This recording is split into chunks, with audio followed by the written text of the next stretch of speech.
Imagine waking up one morning to discover that an F-22 Raptor, the most advanced fighter jet ever built, has somehow traveled back in time to 1945, landing on a grass airfield surrounded by vintage P-51 Mustangs and Spitfires.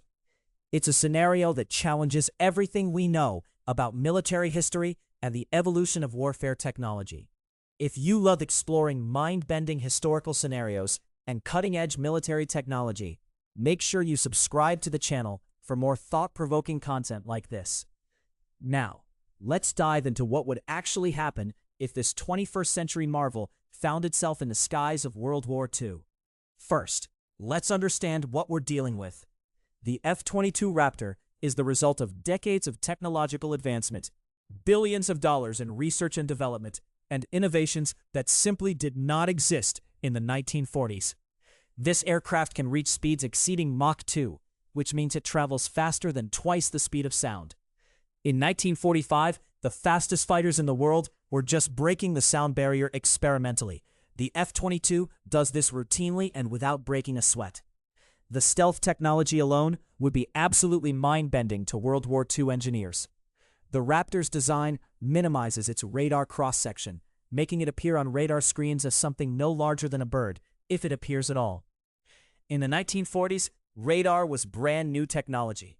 The British had just developed it a few years earlier, and it was revolutionary. But the F-22's stealth design goes far beyond anything those engineers could have imagined. The shape of the fuselage, the angle of the wings, the special radar-absorbing materials coating the entire aircraft, all of it was designed with stealth as the primary objective. Now imagine the shock on the faces of Luftwaffe pilots when they tried to engage this aircraft. A German pilot in a Messerschmitt Bf 109 would see absolutely nothing on his instruments. His radar, if he even had one, would show nothing. He might catch a glimpse of the F-22 visually, but by the time his brain registered what he was seeing, the jet would be gone. The F-22 can detect targets from over 100 miles away, while remaining essentially invisible to enemy radar. A World War II fighter pilot would never even know the F-22 was there until it fired on him. Let's talk about weaponry. The F-22 carries air-to-air missiles called AIM-120, Advanced Medium-Range Air-to-Air Missiles, or AMRAAMs for short. These missiles can engage targets beyond visual range, meaning the F-22 pilot could shoot down enemy aircraft from distances that would seem like pure science fiction to a 1945 pilot. He could lock onto it with radar from over 50 miles away and launch the missile.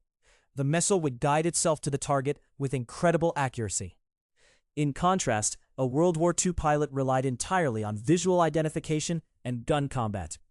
A Spitfire or Mustang pilot had to get close enough to see the enemy, maneuver into position behind them, and fire their machine guns or cannons. It was a completely different kind of warfare. The psychological impact of an enemy that you cannot see, that can kill you from distances you cannot even comprehend, would be absolutely devastating. Pilots would report impossible things. They would claim they were being shot down by ghosts, by invisible demons. Governments would struggle to explain what was happening. The avionics systems in the F-22 would also be incomprehensible. The cockpit displays show real-time information about dozens of targets simultaneously. The pilot can see exactly where every enemy aircraft is, what altitude they're flying at, their speed, their heading, everything. The F-22's computer systems can process information thousands of times faster than the human brain. The pilot doesn't need to make complex calculations about lead angles or deflection shots. The aircraft does it all automatically. In 1945, pilots were doing these calculations in their heads while pulling 8 Gs in a dogfight. The acceleration of the F-22 would also be shocking. This aircraft can accelerate from 0 to nearly 900 miles per hour in under 1 minute. It can climb at a rate of over 50,000 feet per minute. A World War II fighter would take several minutes to reach that altitude. The F-22 would be there before the conventional pilot even had time to react. The turn radius of the F-22 is also significantly tighter than anything flying in 1945. While a Spitfire might take 30 seconds to complete a full circle turn, the F-22 could do it in half that time while carrying more fuel and more weapons. But here's where things get really interesting. What would the military implications be if just one F-22 was in the theater? It would essentially be a force multiplier of unprecedented proportions. A single pilot could potentially control an entire sector of airspace. No enemy formation would be safe.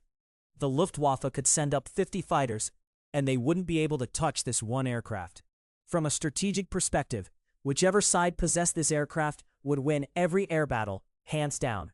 Air superiority would be absolute and total. But let's consider the logistics nightmare that would immediately ensue.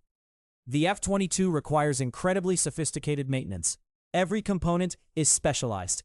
The engines are turbofans with variable geometry inlets. The hydraulic systems are pressurized to extreme levels. The avionics require constant calibration. In 1945, there would be no way to maintain this aircraft. Replacement parts simply don't exist. The manufacturing base to create them doesn't exist. The engineers who could understand how to fix problems don't exist yet. Within a few weeks, the F-22 would start experiencing failures that nobody could diagnose, let alone repair. The fuel is another critical issue. The F-22 runs on military jet fuel, specifically JP-8 or similar high-energy kerosene-based fuel. While 1945 refineries could theoretically produce fuel with similar properties to what the F-22 needs, the specifications would be off. The fuel wouldn't burn quite right in the engines. The combustion efficiency would decrease. The aircraft would lose range and performance. Eventually, you'd run out of fuel entirely, and you'd be stuck with an aircraft that nobody could fly again. Then there's the ammunition question. The F-22 carries AIM-120 missiles, as we discussed. But those missiles contain guidance systems and components that simply cannot be manufactured in 1945. Once those missiles are fired, they're gone forever. You might have 30 missiles, maybe less, depending on how the aircraft is configured. After those 30 missiles are expended, the F-22 would need to rely on its internal N61A2 Vulcan cannon, a 20mm rotary cannon that fires at an incredible rate. But that gun uses 20th century ammunition specifications.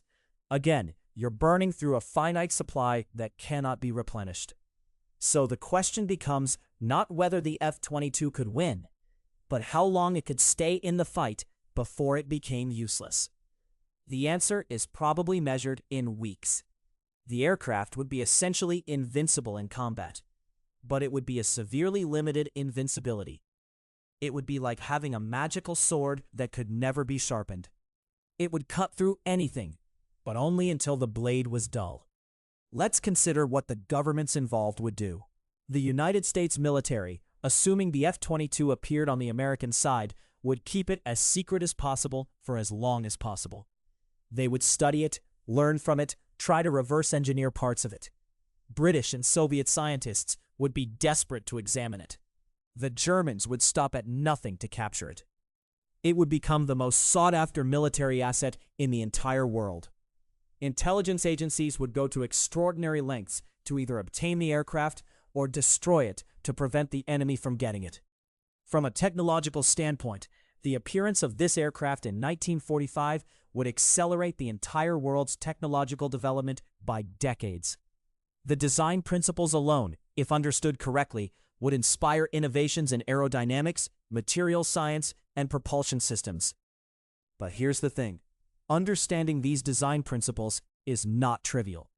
The F-22 is optimized for a completely different kind of warfare. The stealth design makes it a poor dogfighter compared to a nimble World War II fighter.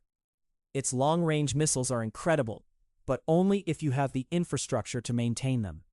Its advanced computer systems are genius, but only if you have the electrical power and the precision manufacturing to build them. Trying to reverse engineer an F-22 in 1945 would be like trying to build a modern smartphone in 1850. You might be able to figure out that it's made of metal and has electronic components, but you wouldn't have the foundational knowledge to truly understand how it works.